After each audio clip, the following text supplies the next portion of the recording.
వస్తుందని చెప్పేసి ఇలా మాట్లాడుతున్నాడు. ఏం చూసి కాంగ్రెస్ ఓటేస్తాం మనం? కాబట్టి కాంగ్రెస్కు ఓటు వేయడానికి ఓటు అడిగే హక్కు కూడా లేదు. 10 ఏళ్ళు పాలన చేసినా మనకు ఓటు అడిగే హక్కు ఉంది.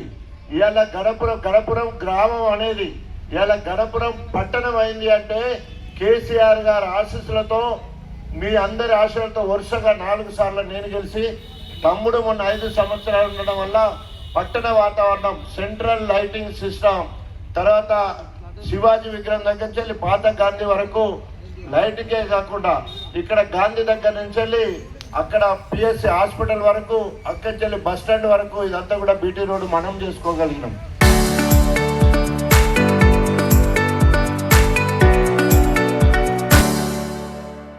తర్వాత గ్రామ పంచాయతీ భవనము పెద్ద మున్సిపాలిటీ ఆఫీస్ లెక్క మనం చేసుకోగలిగినాం.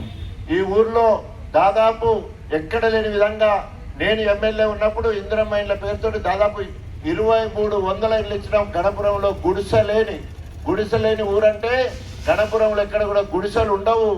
రాజన్న మార్కు లెక్క ఉంటుంది. గణపురం రిజర్వాయర్ ఉన్నదంటే రాజన్న ఒక పిల్లల డాక్టర్గా దేశంలో పేరు తెచ్చుకొని 4 సార్లు గెలిచిన తర్వాత కాంగ్రెస్ 75,000 రూపాయలు బాకీ పడ్డది. ఒకవేళ మనం బిడ్డకు పెళ్లి చేస్తే బీఆర్ఎస్ 1,00,000 రూపాయలు ఇస్తే తులం బంగారం ఇస్తామనేది బాకీ పడ్డది. తులం బంగారం వచ్చిందా? రాడోళ్ళు చేయలేబట్టి కార్డు చూసుకుంటా లేదని చెప్పాడు. కార్డు చూపించుకుంటా తులం బంగారం వచ్చిందా? ఆడపిల్లలకు స్కూటీ వచ్చిందా? పెన్షన్ 2,000 నుంచి వెళ్ళి 4,000 ముసలోళ్ళకు వచ్చిందా? వికలాంగులకు 4,000 నుంచి వెళ్ళి 6,000 వచ్చిందా? నిరుద్యోగులకు 4,000 పెన్షన్ వచ్చిందా? ఎవరికైనా గ్యాస్ సబ్సిడీ కింద 500 పడ్డాయా? అదేవిధంగా వృద్ధులకు, ముసలులకు, ఒంటరి మహిళలకు, ఆడపడుచు పౌరుషం లెక్క ఉంటుంది. పరిచయంకి వచ్చినప్పుడు ఆ రకంగా చేయాలి. దయచేసి ఎలక్షన్ల సమయం వస్తే వాళ్ళు రమ్మంటే కూడా పోతారు, వీళ్ళు రమ్మంటే పోతారు. కానీ ఎవ్వరు మాట్లాడింది ఎంత నిజం ఉన్నదో చూడండి. మాట్లాడింది అంటే ఏ ఒక్కడు కూడా అబద్ధం లేదు. ఈ రోజు ఇట్లా అయిందంటే రాజన్న ఎమ్మెల్యేగా 4 సార్లు గెలవడం వల్ల పట్టణం లెక్క అయిపోయింది. నేను చదువుకునేటప్పుడు అక్కడ గాంధీ ఉండేది, ఇక్కడ గేట్ ఉండేది. ఈ మధ్యలో ఒక జోక్ ఇస్తే దవాఖాన మాత్రమే ఉండేది. ఇలా ఇట్లా పట్టణ వాతావరణం అంటే రాజన్న గణపురంలో పుట్టి పెరగడం వల్ల, 4 సార్లు ఎమ్మెల్యే కావడం వల్ల ఇలా పట్టణం లెక్క 78 కోట్లు పెట్టి ఈ రోడ్ వేయించాడంటే రాజన్న వేయించాడు. 5 కోట్లు పెట్టి కింద రైల్వే పాస్ చేసిందంటే రాజన్న చేసిండు. తర్వాత పాఠశాల కాలేజీలన్నీ కూడా నేను చదువు వల్లనే ఇక్కడికి వచ్చిన. 2 ఏళ్ళు చదువుకోలే, 2 ఏళ్ళు చదువుకోక 5వ తరగతి 6వ తరగతి చదవలే. కానీ మళ్ళీ చదువు పోయి డాక్టర్ అయి దేశంలో పేరు తెచ్చుకున్నా. 4 సార్లు ఎమ్మెల్యే, ఉప ముఖ్యమంత్రి అయినా మీరు అందరు పెట్టిన భిక్ష. ఇలా 1,80,00,000 పెట్టి ఇంత మంచి రోడ్డు తీసుకున్నారంటే మనమే. ఆడ గాంధీ దగ్గర నుంచి వెళ్ళి ఎంఆర్ఓ ఆఫీస్ రోడ్ అంటే మనమే. ఆడ పిఎస్సి దగ్గర దవాఖాన కాంచి వెళ్ళి ఆడ కిందికి రోడ్డు పోవడం మనమే. ఏది చూసినా రాజన్న మళ్ళీ రాజన్న అప్ప చెప్తే సురేష్ అన్న చేసిండు ఇవి మాత్రం. కానీ ఈరోజు తమ్మునికి అవకాశం ఉన్నా తమ్మి ఊకో, మరి ఏమైనా మనమే చేయాలా, వేరే వాళ్ళకి అవకాశం ఇద్దామంటే నేను కడియం శ్రేణి కోసం నేను ఎమ్మెల్యేకు పోటీ చేయలే. ఆ దుర్మార్గుణ్ణి ఇంటి ఏమంటారు కదా, నమ్మి నానబోస్తే పుచ్చుపురలైనట్టు నమ్మక ద్రోహికి నేను టికెట్ వదులుకొని ఆయన పెడితే ఆయన అట్లా అయిపోయిండు. సురేష్ నా తమ్ముడు ఉండు, అందరికి కళ్ళు పడుతున్నాయి తాటికొండలు అంటే ఉండు తమ్మి అని చెప్పి వాడిని ఊకొంచి ఇలా సరే మనకు ముందుగా చైర్మన్ కాదు ముందు కౌన్సిలర్ని గెలిపిద్దామనే ఉద్దేశంతో 18 మంది కౌన్సిలర్లు గెలిపాలని కంకణం కట్టుకొని ఇప్పటికి 15 రోజుల నుంచి నేను ఇక్కడికి ఉన్నా. ఇంకా నాకు ఓపుకున్నంతసేపు ప్రతి ఒక్క వార్డు మెంబర్ను 16కు 18 గెలిచే విధంగా ఆడుతా పాడుతా గజ్జగడతా దప్పు కొడుతా ఆఖరికరి దొమ్మరిగడ్డలు వేసైనా కూడా ప్రతి ఒక్క బిడ్డని గెలిపించి తీరుతా. ఇవాళ అటు సైడ్ నిలబడ్డాడు నా ఓడే, ఇటు సైడ్ పడ్డాడు నిలబడు నా చేతిలో పెరిగిన ఒక దాయకారు ఉన్నాడు. వాడు ఇప్పుడు అక్కడి నుంచి అటు సైడ్ నుంచి వెళ్ళి పోటీ చేస్తాడు, ఇంకోటి అటు నుంచి వెళ్ళి పోటీ చేస్తాడు, ఇంకోటి ఇటు నుంచి వెళ్ళి పోటీ చేస్తాడు. ఉదాహరణ చెప్తున్నా, అందరూ నా చేతిలో పెరిగిన వాళ్ళే.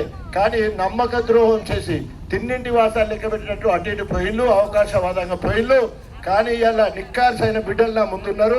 వీళ్ళని కాపాడే బాధ్యత నాది. వాళ్ళకు ఓటేసింటే నాకు ఓటేసినట్టే, నాకు ఓటేసినట్టే తమ్ముడికి ఓటేసినట్టే, వెరసి అది కేసీఆర్ గారికి ఓటేసినట్టు అవుతుంది. తప్పకుండా మిమ్మల్ని అందరికీ ఇక్కడ వచ్చిన వాళ్ళందరూ కూడా మహిళలకు ఇటు 200 ఇటు 200 అంటే ఇది పార్టీ ఏమంటారు హామీ కాదు, స్వచ్ఛందంగా ఓ పైసలున్న మహానుభావుడు పోచంపల్లి శ్రీనివాసరెడ్డి గారు ప్రతి వార్డుకు 200 కుట్టు మిషన్లు ఇస్తా అన్నాడు. స్వచ్ఛందంగా 200 కుట్టు మిషన్లే కాకుండా వాళ్ళకు ట్రైనింగ్ 200 మందికి ట్రైనింగ్ ఇచ్చడానికి 5గురు వస్తారు. 5గురు ఎక్కడోళ్ళు లింగాల గణపురము రఘునాథపల్లి నుంచి వెళ్ళి ఈ పోచంపల్లి ట్రైనింగ్ ఇచ్చి అక్కడ 3000 ఇచ్చిండు ఆ మండలానికి. ఒక మండలానికి 3000, ఇంకో మండలానికి 3000. మనకు 3600 18 వార్డులు కాబట్టి 3600 మిషన్లు. మరి గిన్ని మిషన్లకు పని ఎక్కడ దొరుకుతుందని మీరు అనుకోవచ్చు. పని నేర్చుకోవడానికి ట్రైనింగ్ ఇచ్చడానికి 5గురు వస్తారు, ట్రైనింగ్ ఇస్తారు. తర్వాత ట్రైనింగ్ అయిపోయిన తర్వాత దానికి 2600, 2800, 3000 మిషన్ కొనిస్తాడు. మరి మిషన్ కొన్నాక పని ఎక్కడంటే పని కూడా ఇప్పుడు రెడీమేడ్ బట్టల దుకాణాలు ఉంటాయి కదా, అలా కుట్టేటోళ్ళు ఎవరు కుడతారు? ఆ దుకాణంలో కుట్టేటోళ్ళు ఉండరు. మీలాంటి వాళ్ళు కుడతారు, కట్ చేసి వస్తుంది. కటింగ్ మాస్టర్ వేరే ఉండరు. మీరు ఓన్లీ కుట్టేటోళ్ళే. ఓన్లీ కుడితే కథ మీ రేటు మీకుంటుంది, కటింగ్ రేటు కటింగ్ ఉంటుంది. 14లో మా రమక్కకు 200 మంది, మా సుజాతకు 200 మంది, అంటే 400 మంది ఇటు సైడ్ కలిసి 400 మంది మహిళలకు ఉపాధి. ఇంట్లోనే కూర్చుంటాం, ఓ 1000 రూపాయలు సంపాదించుకుంటాం. ఇంట్లోనే వర్క్ ఫ్రమ్ హోమ్ అని వచ్చింది మధ్యలో. కరోనా వచ్చిన తర్వాత ఇంట్లోకెళ్ళి పనిచేసి సంపాదించుకోవచ్చు అని. సో మీరు ఇంట్లోనే ఉండొచ్చు, ఇంట్లోనే సంపాదించుకోవచ్చు. నెలకు తక్కువ రోజుకు 1000 రూపాయలు సంపాదించుకునే ఏర్పాటు దానికి సంబంధించిన. మీకు పైసా ఖర్చు లేదు, మీకు పైసా ఖర్చు లేదు. ఆయనకు మనం విశ్వాసంగా కారు గుర్తు ఓటైతే సరిపోతుంది. విశ్వాసంగా మళ్ళీ ఈ లెక్క ఈ స్నేహితులున్న శివునిపల్లి కానీ చాగాలు కానీ ఎక్కడున్నా కూడా ఎక్కడ చూసినా కారే కారు, కారే సారు, సారే కారు, కారే సారు, సారే కారు, కారే కారు, కారే సారు. ఇట్లే మనం పోవాలి. సంతోషంగా ఏడ్చుకుంటూ ఓట్లేసుడు కాదు, ఆడుతూ పాడుతూ ఇట్లా తిరిగింది కూడా తెలియకుండా ఎదురాలి. ఇంకా మళ్ళీ వచ్చినప్పుడు చూద్దాం. ఇంకా అప్పుడు ఎక్కువ మంది ఉంటారు. ఇలా మొదలు పెట్టినా నాకు ఖర్చు వస్తుందని మా మహిళా తల్లులు ఇద్దరు, నాకు 4 చెల్లెళ్ళు కాబట్టి ఎక్కడ చూసినా కూడా మహిళా పక్షపాతిగా రాజాన్ని ఎప్పుడు ఉంటాడు ఎక్కడ పోయినా కూడా. అట్లాగే ఇవాళ మరి సుజాత రమణ చెల్లెళ్ళు లాంటి వాళ్ళని గెలిపించి మరి తప్పకుండా కేసీఆర్ గారికి మనం బహుమతిగా ఇవ్వాలని చెప్పేసి తెలియజేసుకుంటూ సెలవు తీసుకుంటున్నా. కారు గుర్తుకు రమ, కారు గుర్తుకు. చరిత్ర సృష్టించినోడు ఇప్పుడు ఆ చరిత్రని తిరగరాయబోతున్నాడు. అబద్ధాల గోడల్ని బద్దలు కొట్టి నిజాలను రాగా మీ ముందుంచబోతున్నాడు. నిజమైన వార్తల కోసం వెంటనే డౌన్లోడ్ చేసుకోండి రా యాప్ని.